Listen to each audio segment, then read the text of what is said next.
Allez, vous restez avec nous sur France 3 Paris-Île-de-France. Tiens, justement, si votre animal se blesse sur un bout de verre, vous iriez sûrement chez un vétérinaire. Mais alors, pour certaines maladies, des examens préventifs peuvent se faire à la maison. Et ce sont nos vétos qui en parlent le mieux.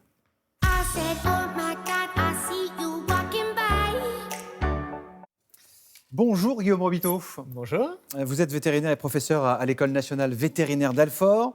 Est-ce que vous allez nous apprendre aujourd'hui peut sauver la vie de notre animal? On parle ce matin des tumeurs mammaires. Alors, est-ce que c'est un vrai danger pour nos animaux? C'est un vrai danger, oui. Alors c'est un vrai danger simplement parce que c'est fréquent, hein. On a presque 20% des chiennes entières, non stérilisées, qui vont développer normalement à un âge relativement avancé quand même, à partir de 8 ans, 10 ans, une tumeur mammaire. Donc effectivement, c'est quelque chose d'assez fréquent.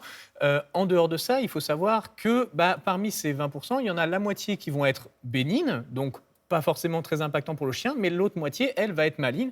Et si on les laisse en place, par contre, vont finir par poser problème, voire aller jusqu'au décès de l'animal. Alors que ça se gère relativement bien si on le fait tôt. Si on le gère tôt, on se retrouve à avoir un risque relativement faible.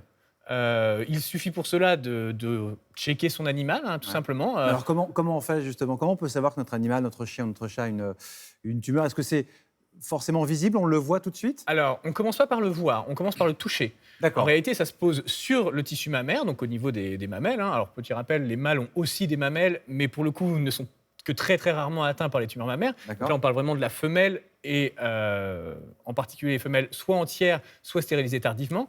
Et tout simplement, on vient pincer ce tissu mammaire entre deux doigts, tout du long. On fait vraiment entre les pattes avant, hein. Les premières mamelles sont très crâniales, elles sont toutes petites, on les voit à peine. Pour peu que le chien ait le poil long, on les voit carrément plus du tout. Et on vient palper tout du long, gentiment, jusqu'à ressentir un petit nodule. C'est une petite structure ferme. Alors, on ne confond pas avec le téton, mais c'est vraiment à l'intérieur du tissu. On va sentir une petite structure ferme. Cette structure ferme, ça a principalement pour cause une tumeur mammaire. D'accord. Ça fait partie du diagnostic différentiel. Il y a d'autres options, mais l'une des principales, si l'animal commence à prendre de l'âge, ça va être la tumeur. Et à ce moment-là, il faut envisager de voir son vétérinaire, parce que c'est relativement facile à gérer tant que c'est pris tôt. D'accord. Effectivement, même si on imagine que c'est une tumeur maligne, eh bien, il faut savoir que le temps que ce processus malin se mette en place, que le cancer se diffuse, eh bien, il y a quand même un petit peu de temps. Si on s'y prend suffisamment tôt, normalement, on retire l'intégralité de la tumeur avec, en règle générale, toute la chaîne de mamelles, et bien, la chienne, en règle générale, se remet assez bien. Et dès qu'on a le moindre doute, c'est consulter son vétérinaire. Alors de toute façon, malheureusement, que ce soit la chirurgie derrière Ouais. ou même l'acte lui-même, Bien sûr.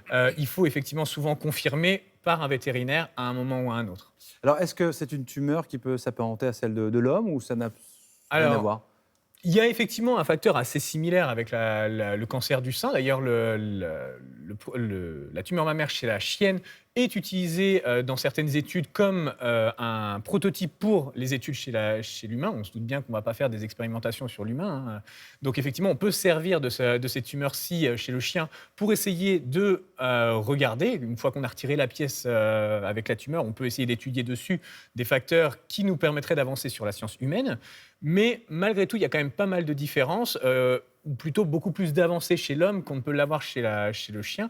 Par exemple, la chimiothérapie chez le chien est très, très minoritaire, voire quasi inefficace dans ce genre de processus, là où chez la femme, il y a quand même un peu plus de possibilités.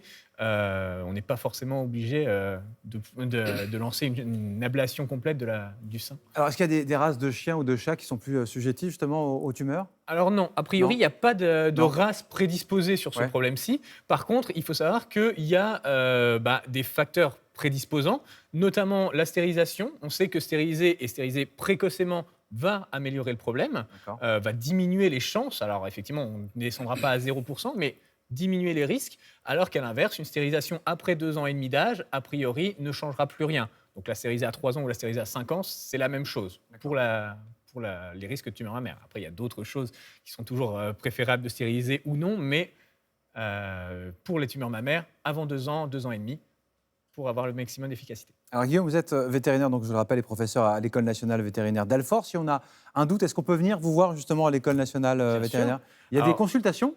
Oui, effectivement, on a des consultations de Ouais. reproduction, on en a tous les jours, et on a entre autres des cas de tumeurs mammaires D'accord. tous les jours, voire plusieurs par jour. Oui, c'est très D'accord. fréquent, encore une fois, une chienne sur 5, on en voit quelques-unes. Philippe Collignon, je crois que vous avez un chien. Oui, Il s'appelle comment? Répéto. Répéto. Il Ouais. va bien, Répéto, C'est c'est un quel... petit équel qui a une chaîne. Moi, j'ai choisi un mâle comme ça pour pas avoir de problème. Mais il faut quand même peut-être les castrer aussi, non? Pour pas, Alors- parce que les chiens aussi ont des problèmes. Alors Pas effectivement, les mâles ont aussi des problèmes, alors pour le coup pas du tout liés à la mamelle. D'accord. On va avoir principalement des effets sur la prostate et effectivement sur les testicules eux-mêmes. Hein. S'ils ne sont plus là, ils ne posent plus de problème. Ça marche C'est ça. toujours. Voilà, donc L'alimentation est importante aussi. Hein. Ah, pour éviter le surpoids après la Ouais, stérilisation, c'est ça. mais ça c'est un autre facteur. qu'est-ce que mange Répéto? Des croquettes D'accord. de bonne qualité, et puis Évidemment. parfois un peu de viande, voilà, et des légumes évidemment, mais il faut respecter un régime alimentaire très strict pour les animaux en général, parce que sinon le poids est un ennemi. Oui, complètement. Merci Guillaume Robito, vétérinaire et professeur à l'École nationale vétérinaire d'Alfort, d'avoir été avec nous en direct ce matin sur France 3 Paris de France. Merci.